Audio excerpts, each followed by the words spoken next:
आणि आता एक नजर टाकणार आहोत न्यूज टॉप 9 वर। सुरुवातीला लोकसभेच्या पूर्वतयारी संदर्भातल्या न्यूज टॉप 9।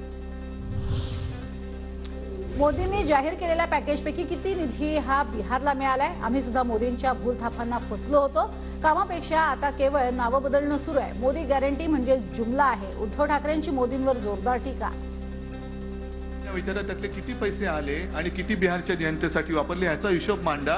जर 1.25 लाख कोटी आले असतील तर मग आम्ही सुद्धा तुमच्या बरोबर यायला तयार आहोत। आमचं उघडच आहे। योजनांचं किंवा गावांचं नाव नाही बदलत। आता यांनी जुमल्याचं नाव सुद्धा गॅरंटी म्हणून केलेलं आहे।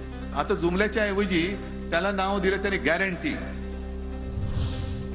गडकरींनी अनेक चांगली कामं केली, पण भाजपच्या पहिल्या यादीत निष्ठावंत गडकरींचं नाव नाही, ही कुठली गॅरंटी? उद्धव ठाकरेंचा भाजपला सवाल।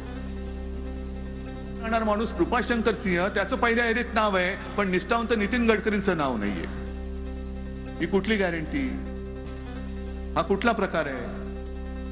मग कुठल्या तो त्यांचीच जाहिरात होती ना, कुठे नेऊन ठेवलाय महाराष्ट्र माझा? हे खरंच आहे? महाराष्ट्राने पूर्ण देश कुठे नेऊन ठेवलं तुम्ही आमचं? मोदींनी अकोल्यामध्ये येऊन लढावं, मी अकोल्यातनच लढणार। प्रकाश आंबेडकरांचं थेट पंतप्रधान नरेंद्र मोदींना आव्हान। वंचित महाविकास आघाडीचा घटक याबाबत आम्हालाही संभ्रम, आंबेडकरांचं सूचक विधान। आम्हालाही आहे की आम्ही निमंत्रक आहोत की घटक, तो संभ्रम आम्हालाही आहे।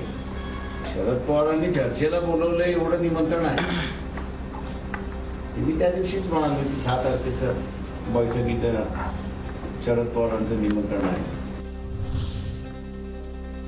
माझ्या आदेशाशिवाय मवियाच्या बैठकांना जाऊ नका, प्रकाश आंबेडकरांचे वंचितच्या कार्यकर्त्यांना आदेश।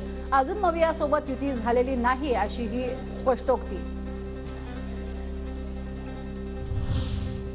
तर वंचितनं मवियात सामील व्हावं ही आंबेडकरी जनतेची भावना। खासदार संजय राऊत यांचं आंबेडकरांना आवाहन।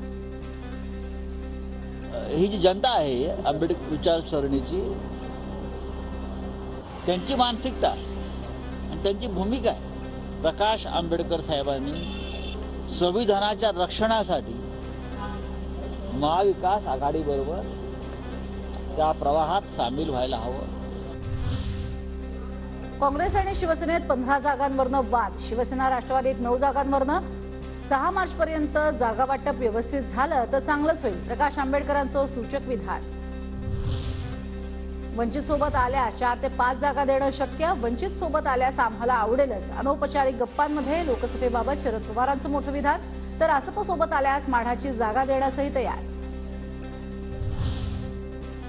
वंचित मविया युतीचा तिढा 6 तारखेपर्यंत सुटलेला असेल, विजय वडेट्टीवारांची माहिती। तिन्ही पक्षाचे प्रमुख प्रकाश आंबेडकरांशी चर्चा करणार असल्याचंही वक्तव्य। चर्चा झाली 2 दिवसामध्ये।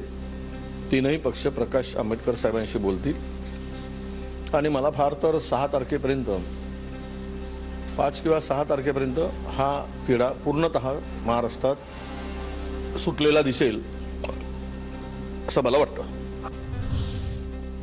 प्रकाश आंबेडकरांची महाराष्ट्रात स्वतःची ताकद आहे, मात्र आंबेडकरांच्या पक्षाला शोभादायक वागणूक दिली जात नाही।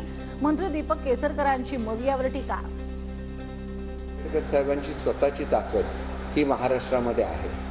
ज्या प्रकारे त्यांच्या पक्षाला वागणूक दिली गेली, मला वाटतं की फारसं ते शोभादायक होतं असं नाही। त्यांनी काय निर्णय घ्यावा, कुठल्या आघाडीबरोबर जावं, हा त्यांचा व्यक्तिगत प्रश्न आहे।